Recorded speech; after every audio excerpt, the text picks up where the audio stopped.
We're gonna have a chance to talk about some history. Yeah. My story starts around 65 million years ago.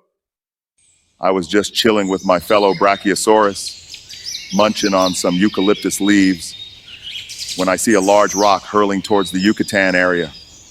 At that moment, I looked at my fellow Brachiosaurus and I said, "It's been nice knowing you all." When I woke up, I noticed myself to be a primate. A voice spoke to me. "I am going to destroy all flesh because the world is full of violence. Build an ark of gopher wood with rooms inside, 3 decks, and a door. Cover it inside and out with pitch." I knew it was God, and I knew he was speaking to me.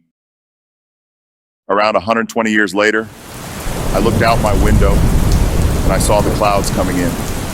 I knew at that very moment that a flood was coming. I got all the animals onto the ark, and then came the flood, which wiped out humanity as we know it. 40 days and 40 nights later, I stepped off the ark, and I knew the world had changed forever. I remember sometime later, I was leading the Israelites out of slavery in Egypt when an army surrounded us on both sides. I remember holding up my staff, parting the sea, so the Israelites could cross safely. Some time passes by, and I remember me and my homie, Julius Caesar, chilling at the Colosseum watching gladiators rip each other apart.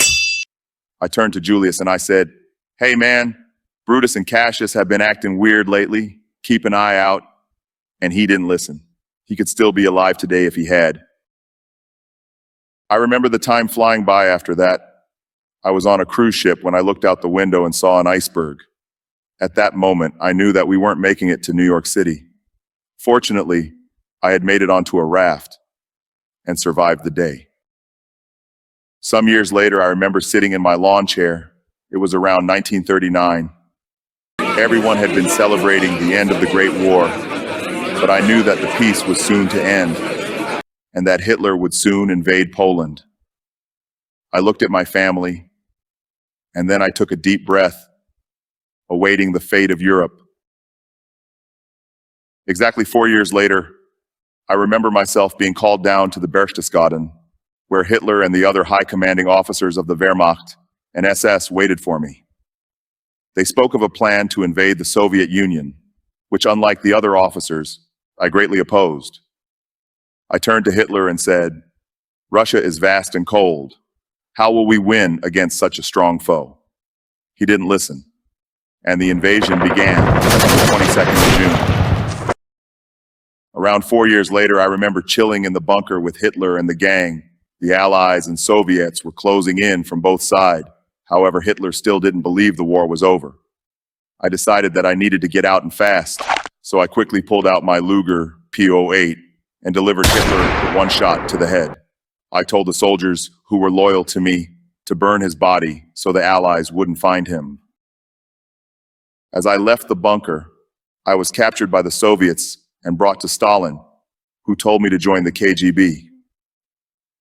I remember some years later in 1989, I made a visit to Mikhail Gorbachev, warning him that technicians at Nuclear Reactor Unit 4 attempted a poorly designed experiment, and that if the core wasn't shut down safely, it would explode. Unfortunately, the crew tried removing one of the rods at 7% power, and moments later, Chernobyl exploded. Some years later, in 1989, I was chilling with my homies at the Berlin Wall. The order was given that the wall would fall tomorrow. However, the people didn't listen. Fortunately, the officer allowed people to pass through. That day was beautiful. Watching all the Germans reunite with their family members was truly a sign of a new age. A few years had gone by after 1993, and the Soviet Union fell. I had moved to the United States and decided to take up basketball, being drafted into the NBA in 1999. I remember being on a vacation trip in Saudi Arabia, 2001, and overhearing some men plan to hijack a plane. I soon rushed back to the United States to warn George W. Bush about the impending attack. Unfortunately, I was too late. The second plane hit the tower. I remember a few months later chilling in the H-47 Chinook transport helicopter, along with my fellow U.S. Army soldiers, ready for Operation Enduring Freedom and the invasion of Afghanistan.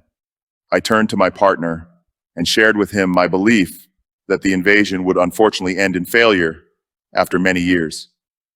He seemed to agree, and the invasion started. After that, I had tried my luck in the NBA again, being drafted many more times. I remember 20 years later, chilling with my MAGA homies at the Capitol building on January 6th. I looked out the window and said, "A pandemic is coming soon," and left before the Capitol Police could clear the area. After that, I was drafted again in 2021, and I've been on the bench since,